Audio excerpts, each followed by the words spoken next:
right, let me hit the secret agent code. Yeah, this is a good house for the newlywed or the nearly dead. So it's a cute little 2-car garage. So when you're at the twilight of life or the sunset of life, it's a good neighborhood. It's a nice quiet street. I like just little private garages. So yeah, let's go ahead and take a look. One of the things I like is when you walk in from the garage, there's the pantry on both sides. So it's an easy unload from Costco. And the washer and dryer, you don't have to stagger through your laundry baskets and everything. It's still tucked far enough that way. It doesn't take up any more room, but it's a real efficient use of space. And I just love all the pantry shelves, you know. Floor to ceiling, you can fit lots of peanut butter crunch berries. Not peanut butter crunch berries, peanut butter crunch or crunch berries. Those are the 2 finest cereals in the world. The 3rd best cereal in the world is Cinnamon Toast Crunch. So, nice big dining room, nice big great room, living room. Nice appliances. This is a great place to start. If you're just starting out, you got a young family.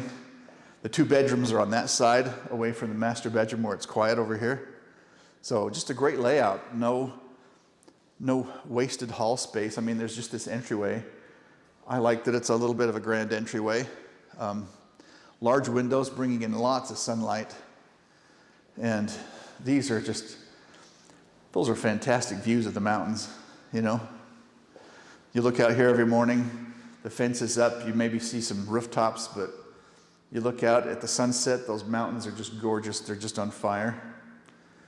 Anyway, cute little backyard, not a lot of work, you know, it's not like you gotta work night and day to maintain a big property, but it's just enough to feel quiet and private. You can have gardening in the back, enough room for a little dog to go out. Nice shared bathroom between these 2 bedrooms. I like that everything's real close. You don't have to get up in the morning and stagger down a long hallway anywhere to get to a bathroom.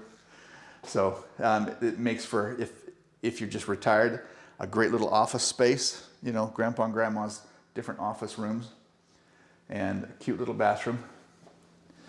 So it's nicely done. Yeah, this is the end product. We do just basic landscaping on these. You can add to it whatever you want in life. So it's a kind of a blank canvas of sorts. But then you can, if you're really into gardening, you can add more to it. If not, just leave it as it is. And then next door, this is what we are in the framing stage. So we can kind of go in and see what the inside of the house looks like inside your walls. Yeah, so here's the separation.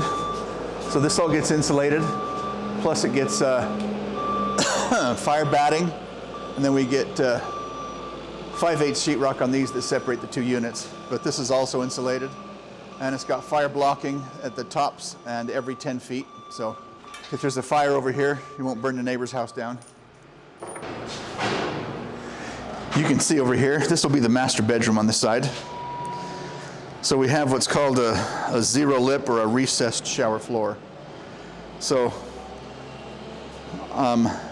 it allows people who, maybe if you've got neuropathy in your older age, you can just walk straight into the shower, and there's no lip that you have to step over. So it just goes from the tiles straight into the floor.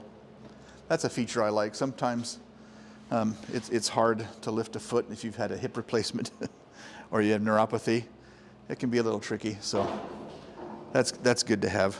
So next door, I think your overall square footage is 1,600 square feet. This one's just over 1,300. So it's like 1,362. The ones going down the street, they'll be the 1,600 square foot. So you can tell mostly in that it just has a smaller living room. The bedrooms are like 1 foot shorter each, but they still have the same number of bedrooms and bathrooms. One thing that this one doesn't have, it'll have cabinet space, but it doesn't have the dual pantry as you walk in. So yeah, the backyard you can tell is a little smaller. You know, if we put up a block wall, which we probably will, you'll see how close the block wall will get to the house. You'll still have, on one side 10 feet, And by the time we get down to that side, it'll probably be 8 feet, maybe 7.5, but 8 feet. But over here, you know, the yard will be a little bit bigger. The patio is going to be a little smaller, but it's just a matter of how you decorate it and what fits in your budget. So this is a bigger lot. So it's going to be, the houses will be the 1,600 square foot versions.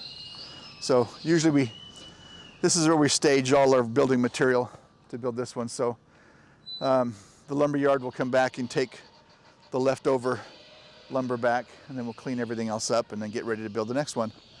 But even down here, you can still see that the views are still amazing. I mean, you still get your sunset against those mountains there. You can look over to Arizona and take solace in the fact that they're another 10 or 15 degrees hotter than we are. But you see that mountain right over there, like there? That's an extinct volcano, but it's still a volcano. It's not ever going to erupt. It's been dormant for like 3 million years. So, but you never know.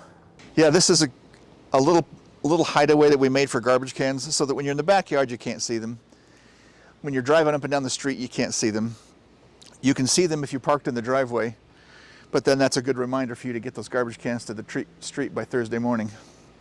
So that became a good place to hide them. We didn't know where to put them at first, but then the more we thought it through, that's the place you want. So anyway, there you go.